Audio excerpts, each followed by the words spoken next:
Olá, pessoal! Hoje nós vamos falar sobre música no ensino de matemática.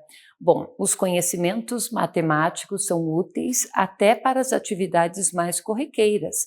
Praticamente tudo ao nosso redor envolve números, cálculos, formas geométricas, noções de quantidade e de espaço, seja nas medidas de uma receita, na compra do mês, dividir uma sobremesa, pagar ou conferir o troco, relação parecida com a que a modela as leis. Formas e melodias musicais que se apresentam quando ouvimos o rádio do vizinho ligado, os pássaros cantando ou até mesmo o toque do celular.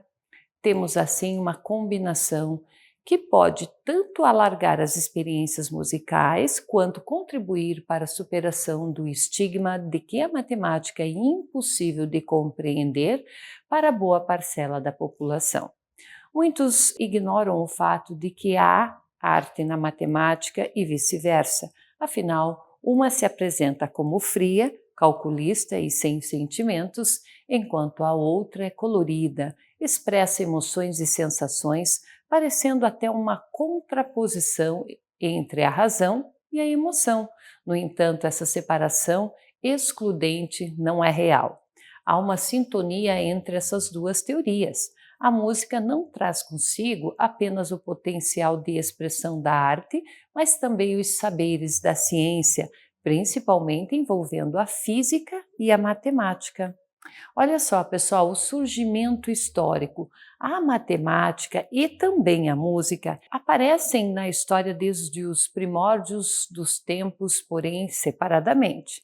Apesar de não sabermos aí ao certo quando ocorreu uma conexão entre elas, há indícios de que tenha sido a partir do século VI a.C. com Pitágoras. Há diversas explicações sobre como Pitágoras teria pela primeira vez despertado para a existência da matemática na música.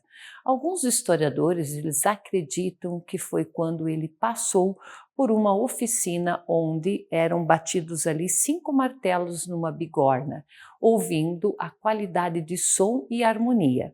Pensou em estar relacionado com as mãos. Trocando os martelos, verificou que cada um conservou o seu próprio som. Concluiu então que os diferentes sons estavam relacionados ao peso de cada martelo.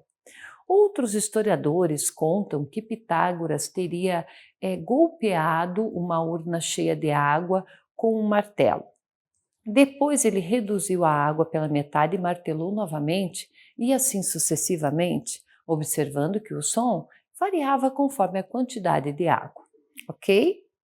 Olha só, pessoal, algumas pessoas demonstram sim uma afinidade com a música e querem aprender a cantar, a tocar algum instrumento, mas só percebem essa necessidade dos saberes matemáticos quando iniciam os estudos em teoria musical.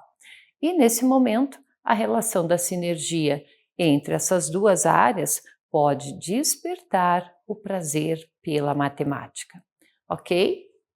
Bom, na escola, muitas vezes a música e a matemática, as duas linguagens mundialmente conhecidas aí, poderiam ser integradas. Dessa forma, possibilitaria a ampliação do pensamento musical e matemático do aluno.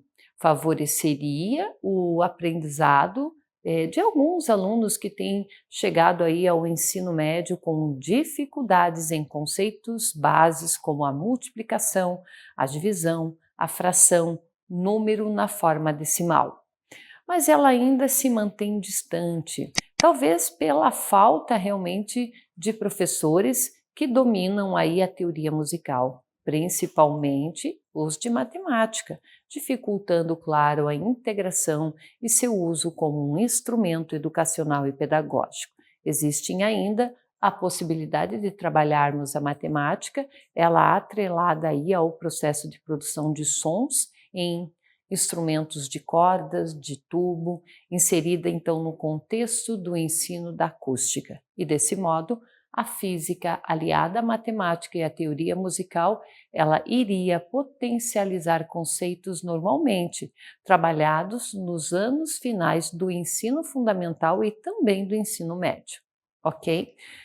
Então, entende-se que cada aluno aprende de uma forma diferente, sendo que um dos caminhos, o entendimento da teoria musical e suas relações com os conhecimentos matemáticos, dentre as quais estão ali as fórmulas de compasso, os compassos simples e compostos, as figuras musicais, o solfejo, as divisões e as subdivisões, que podem, claro, favorecer, por exemplo, o ensino de operações com frações, com números decimais, contagem de tempos, agrupamentos de tempo e também as relações físico-matemáticas e suas equações, né, na produção de sons em instrumentos de corda e sopro que também podem ser exploradas, ok?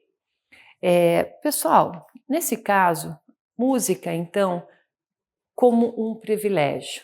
Antigamente, a música era privilégio de poucos, apenas para aqueles que tinham situações financeiras mais confortáveis ou para filhos de músicos.